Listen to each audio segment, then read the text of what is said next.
Ladies and gentlemen, welcome to another Gameweek 18, in the holiday fixtures of December. Mike, how are you doing? I couldn't believe it.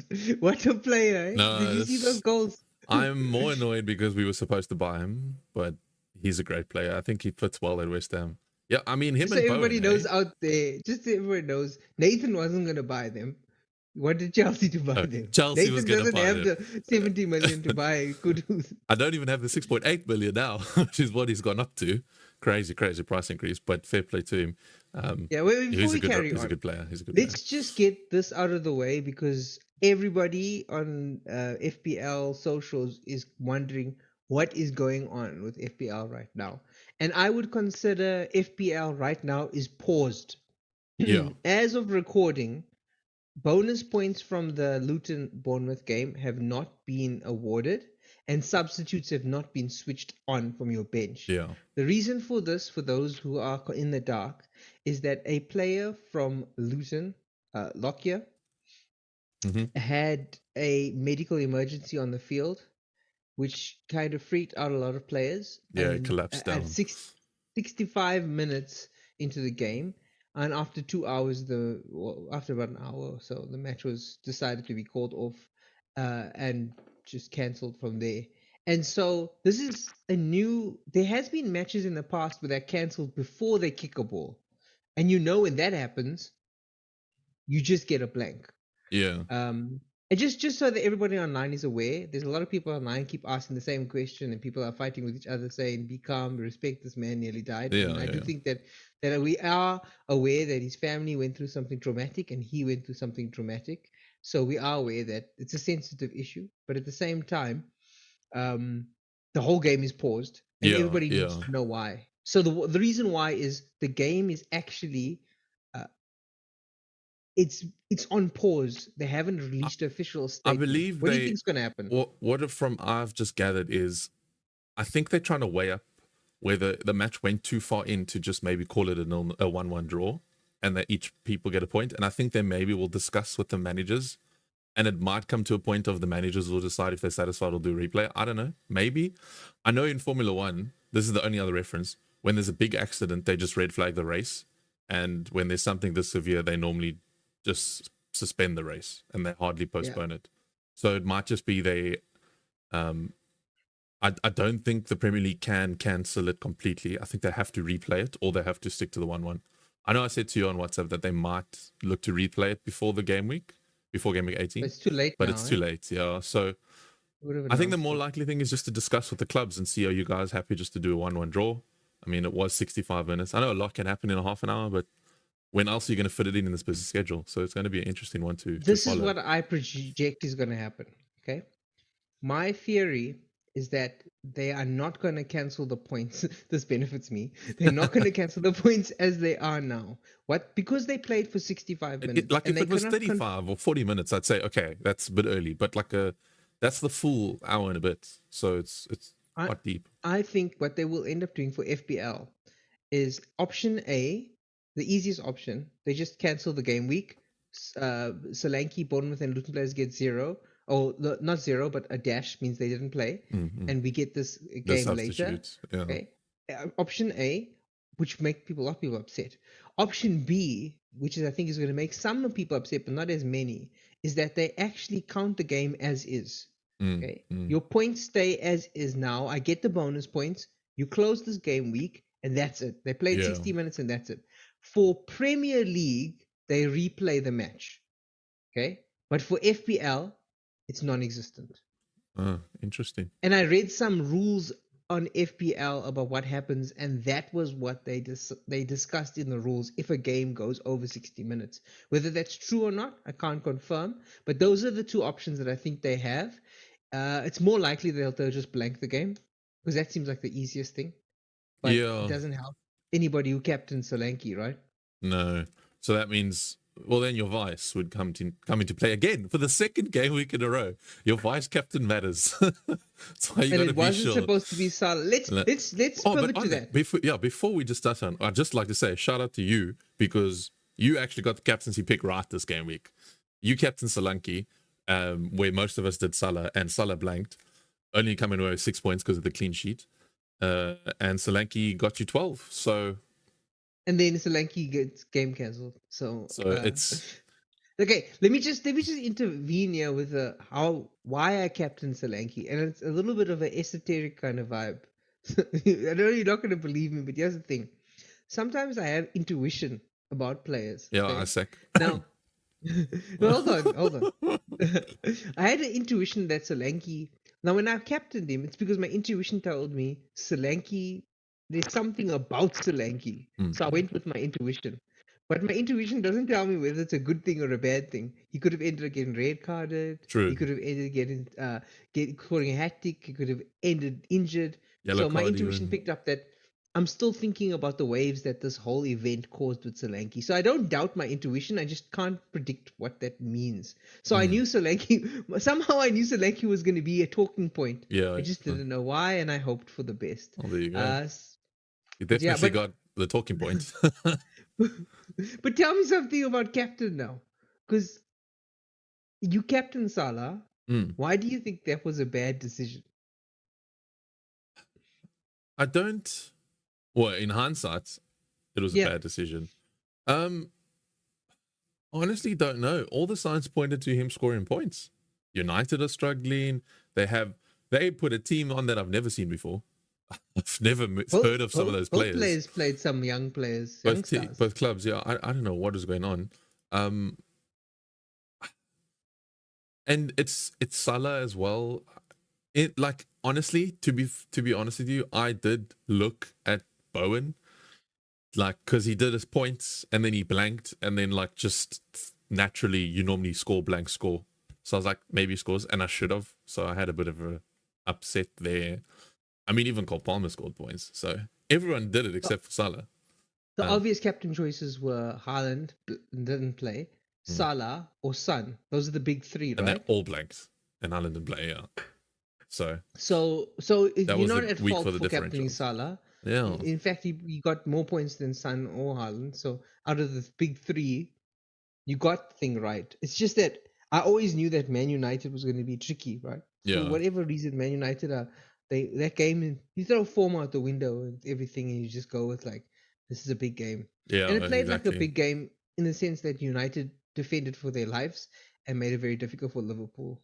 So it was a really good game to watch. Yeah, I mean, a friend of ours in the group said it. Chelsea won and United didn't lose against Anfield, so the world is turning around. Can I just have a shout out to those people, and you were one of them, who started the season with Onana in goals? Onana is one of the top ranking goalkeepers. No, in FPL. don't shout me out. I took him out. I'm a doubter. I know you did doubt it, but you had him in the beginning. And if you had just kept Onana, even though he has moments of madness, over the span of time, he would have pulled more points than any points. Yeah, true. He's doing really well. So true. Just a shout out to those Onana. We're still holding on to them. Believers, those Rihanna. Yeah, I mean, 10 points this past game week. That's huge for a goalkeeper. And I'm looking at it now, just 9s, 7s, 6s, 8s, 9s, 10s. He's the second highest scoring goalkeeper, tied with Liverpool, Becker. And only Leno is 1 point ahead of him. And I wouldn't be surprised if at the end of the season, he ends the season as the top scoring goalkeeper. I will not be surprised. Yeah, I mean, he's good. It's just Man United. Anyway, let's just move on. So captain picks. Talk me through Bowen though. Captain picks was the toss up this week. Bowen. Look, you know me. I always had a soft spot for Jared Bowen. I had him since early on in the season, and then I took him out because he stopped playing, and then I brought him back, and then he got injured, and then I took him out. In hindsight, I should have kept him because I would have got points for him. But then I was like, you know what? I prefer Bowen over Son, and I like him as my differential. So I'm going to stay off the Son train still. And I mean, look, it is a gamble because this could have easily been a, damn, Son scored and Bowen didn't moment. Easily. But fortunately for me, by the grace of some sort of FPL god, I have managed to scave another Son blank and keep my Bowen points. So I'm satisfied with that one. Bowen is such a good pick, and he plays so well, and he almost scored another goal in that match. And he's brilliant, but West Ham's fixtures are not the best, right? They got Sheffield and Bournemouth, but they also in there got Arsenal, United, and Arsenal again. No, but this is No. this is just my January. This is just my December run. I didn't say Bowen's going to stay in afterwards. So the wild card Fair coming. enough. No, But he was my preferred pick for December.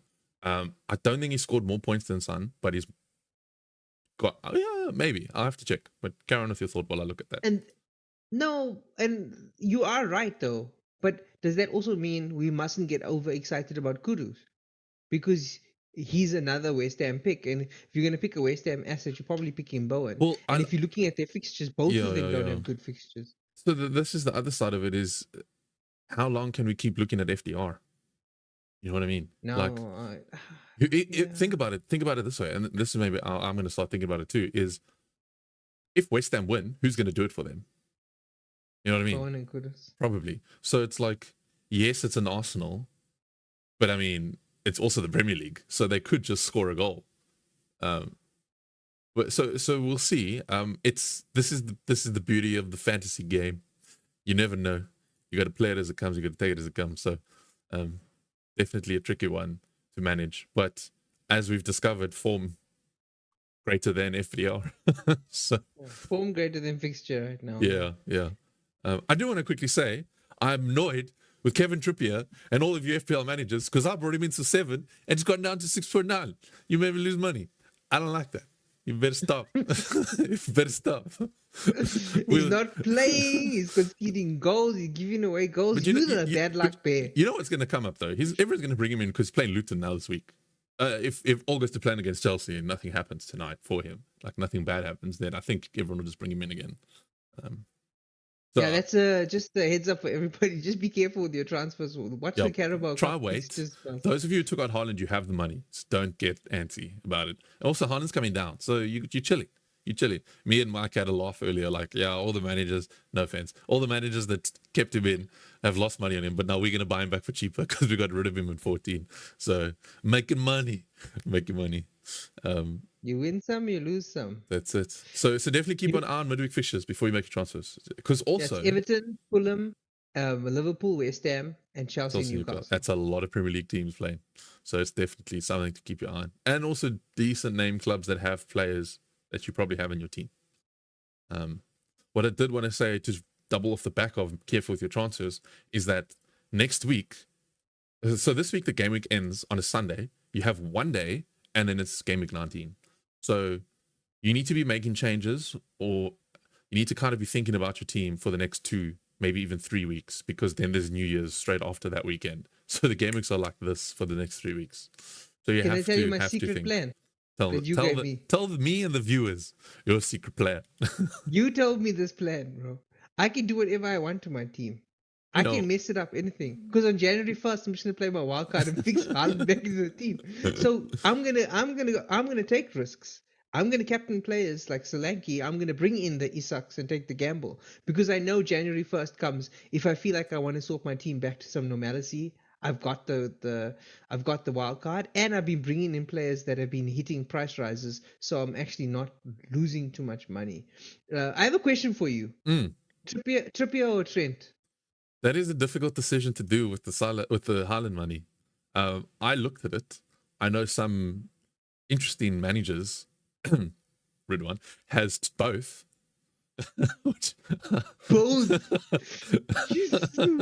So I mean, maybe both is the answer if you don't have Haaland. This week, yes, Trippier is playing Luton if he survives the Chelsea game, and it's only 6.9. So for this week, Arsenal. For this week, I definitely say I back Trippier. But in the long haul of fixtures, Trippier, if we're gonna go off FDR, but also Trent is playing as a number 10 nowadays. You see how forward he was in the Manchester United game. Can I tell you some bad things? He nearly scored. He had a brilliant shot when Salah crossed. That was a beautiful. It was a pullback and he hit and just missed the post. I was crying inside. I thought that was going to go in. I was going to be happy because I got Salah points, but you would have been smiling because you got Trent goal. But that was a beautiful shot. I have Trent, and I feel like it's a mistake, and here's why. Because I watched that game.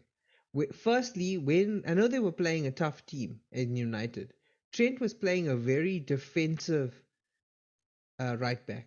He was Yeah. very tucked back, and he didn't get as He far forward as was he normally marking does. Garnacho. Yeah.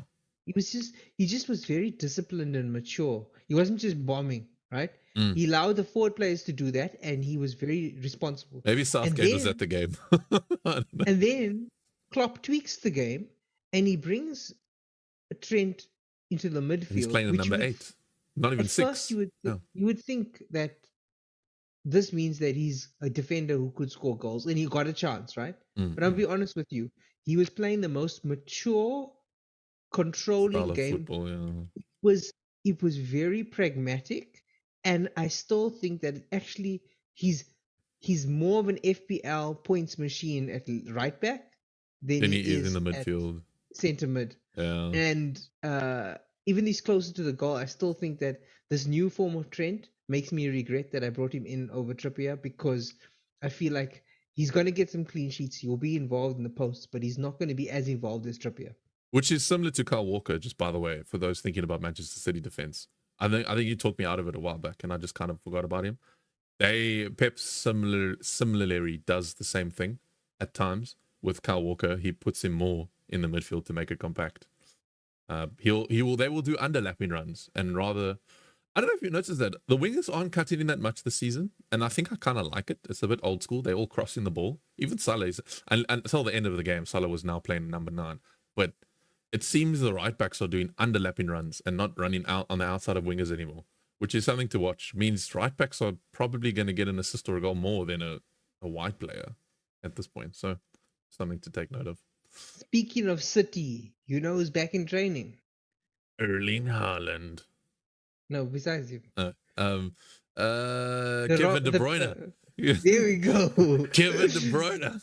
He is. He's going to make our lives a hell. The Alfred is back to give Haaland the assists he needs. The butler. I'm not saying The that Batman to everybody his should Robin. bring KDB in, because I don't think that there's enough space for KDB, because it's midfield and he's expensive.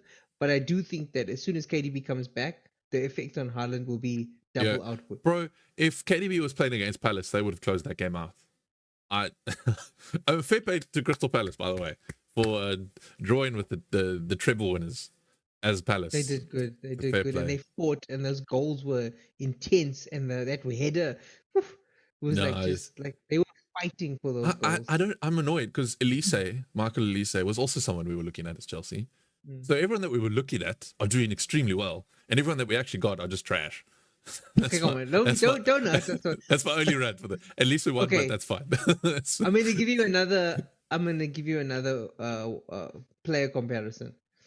Who's the better mid-priced must-have? Is it Gordon or Palmer, or do you have to have both?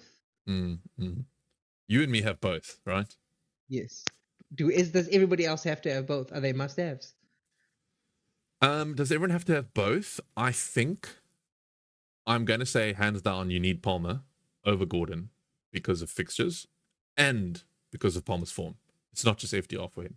Palmer's actually on form, and we have said this, and as Chelsea fans, if we win, Palmer's at the center of it. It's that simple. Because he was trained by Guardiola. That's why. Exactly. Pep needs to come to Chelsea, and then now just we got Sterling and the only players in Chelsea who could do anything are from City. Gordon has 2 good fixtures, but then he kicks off January with a Liverpool and a Man City game and an Aston Villa game. Aston Villa, I do not think is still a 3 on the FDR rating for Newcastle. I think Aston Villa need to be a 4. Aston Villa are playing incredible football. Emery is doing defensively mad work. They are amazing. They remind me of Mourinho's football with Chelsea back in the day. Like they hold that ball, they block, they classic low block team. So I would prefer Palmer over Gordon almost 9 times out of 10. If you are as crazy as we are and have the money, or don't have the money to maybe play Son and Salah, I'd say go Gordon Palmer. Why not? So. I think they're going to transform by the end of the season to must-haves. They'll be in the top 5 to 7 high-ranking midfielders, and at that price, Palmer's going to catch. Yeah. Like for me, my midfield, I can't. You give me a better idea of a midfield. Salah, Saka, and Son. I know you're thinking Bowen or someone else in Son's place. Yeah. Son, Salah, Saka. Gordon Palmer. the premiums, and then Gordon Palmer to round it off. Well, I said at the start of the video that Bowen's my differential. So I would have Son or Bowen personally for me. So I agree with you. I think Palmer's going to come to 6 mil early Jan, if not end of Jan, if he keeps doing this. Gordon's going to become 6.5, and they're going to become that price range of Mbeumo when he comes back. And it's going to be, do I hold on to them or do I bring in Mbeumo? Which will be a conversation for when Mbeumo's fit again. Hold on. Let's pivot to this because we mentioned Son. Game week 19. Well, this week Everton at home. This week Everton at home, actually. If that was what you're looking at. I'm looking at game week 18, sorry. Game week 18. This weekend, who to captain. And we spoke about, you mentioned Son that you don't have. I think, you tell me if you agree or not, Son is the best captain choice for the week. I disagree. Okay. I think it's Oliver Watkins. Okay. Well, I want an argument for Watkins before I come with my argument. Sure. So, my bread and butter answer for Watkins is Sheffield United concede goals. You mean Sheffield United? Shame, there might be fans. Sheffield United concede goals. If Chelsea can score against Sheffield United, everyone can score against Sheffield United. And Chelsea can't score. I'll have you know, ladies and gentlemen. Chelsea can only score from set pieces. That's it. Or they get lucky. So, I mean, go back and look. I'm not lying. That was the weakest game I've ever seen a team play, and they made Chelsea look decent, and that was bad. That's what I'm saying. Poor. Sheffield United concede. It's that simple. And Ollie Watkins is on form because he's been scoring the last 2 weeks. Well, he hauled blank goal. So, I mean, it's Sheffield United, bro. That's all I gotta say to you. and it's at home. Yeah, that's why. But also, your case is also going to be strong because Everton at home for Son is also a points fest. Tell me why I should bring in Son and captain him. Here's the thing, right? I see what you're saying though, but Watkins has this thing where he blanks in between, just like, oh, did you hear the whistle? We just ended at a time. Counting us down here. Okay, I think people are going to start thinking we're crazy because we keep saying, "Did you hear the whistle?" and they're not going to hear anything, so they might think we hear voices in our heads. There's a whistle. It was loud. Yeah, it's quite loud. I heard it. I know you heard it. I don't know. So, Son blanked last week, right? He is, with Richarlison in form, Son is playing on the wing. I know that all of this points to Son not scoring as many points as he did. However, I feel like a blank Son week will lead us into a wall. Everton have been doing so well, but they are playing away from home against a Spurs team who are looking really good up front. They've recovered from the injuries, and I feel like Son, like there's been many matches up to now where they've been out and out captain choices. Son has never been, for me, up to this point, the definitive you must captain him. But this week, I think that your only option is Watkins or Son, and you're right. Watkins is a good pick, but Son is my pick. I agree with you. If you don't have Son, captain Watkins. If you have him, captain him. I think. Also, I feel like, okay, you tell me what. Son is only going to be here for another 2 weeks. Yeah, 2 maybe 3. Yeah. Do you think Son goes hard, or do you think Son holds back because he's going to Asia Cup? It depends if he wants to go to Asia Cup. You'd think so, right? I think he wants to be a celebrity in his country. It is an interesting point to think about.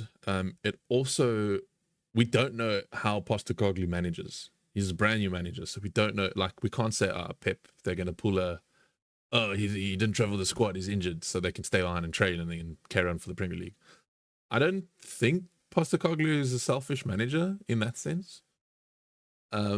And also, I mean, if you can see Richarlison started to pick up form, a man that we haven't mentioned but we should is Kulusevski. What a player for Spurs over the weekend. If they can kind of pick up, I think he can relax a bit. But also, Son's just not the type of player that relaxes, is he? He just gives it everything he can when he's on the field. And he's the captain, so he can't really take a back step. Not like Bruno Fernandes. Sorry. So I don't really think he'll slow down. And I won't lie, I would love to have had him and Bowen like Salah, Saka, Palmer. Not really going to take any of those guys Can we out. agree that Pedro Porro is a must-have right now? Pedro Porro was a dream pick, and I am so glad I didn't sleep on him because he is now at 5.5, and I bought him in for 5.3. So he's skyrocketed in price. Thorn is already on 9.8. Sun's going up. That's the thing. He's going up. That's why I'm The glad I sun got is him to a rising, degree. and the moon is setting. Madison the moon. On that though, I wanted to say Madison is coming back by the time I think Son leaves. So maybe a switch to Madison might be the Or play. switch to Richarlison. Or a switch to Richarlison. But then who do you take out in forwards? That's the only problem. Yeah, Is the forwards went from only having 2 options To having all the options. to having 2 Isak, weeks. Solanke, Watkins, Richarlison, Cunha. We spoiled now. Yeah, We no, spoiled. we are. Let's end off by telling me your plans for the week. Unless you don't want to Yes. share. You can No, share if you I'll don't share. want to. I'll I'll tell you share. my plan. I'll If share you confidently. show me yours if I show you mine. I'll share confidently because I'm in a good mood because I got 74 points pending Solanke, but 74 points. It was a great game week for me. I'm now 3rd, ladies and gentlemen. Yay! Hooray! Back up from 7th. Mike has, though yet still made gain with coming from 14th to 9th. I watched you. You also there. But again, like I say, Watch your back, Kixie. Watch your back. I'll From be me- there now. from me in 3rd to 6th have 9 points between them. And then to 10th or to 9th, which is you, has 20 points between them. We've pulled a bit of gap away from 10th place now. So the leaderboard is getting a bit higher. Shout out to Jared, still in 1st place with 972 points. We're coming for you, G. We're coming for you. Don't get caught sleeping, my man. Don't get caught sleeping. But yes, team selection plans for me this week is I would like to save a transfer. I think I've taken my negatives to the chin for 2 weeks now. I think it's time for me to rest.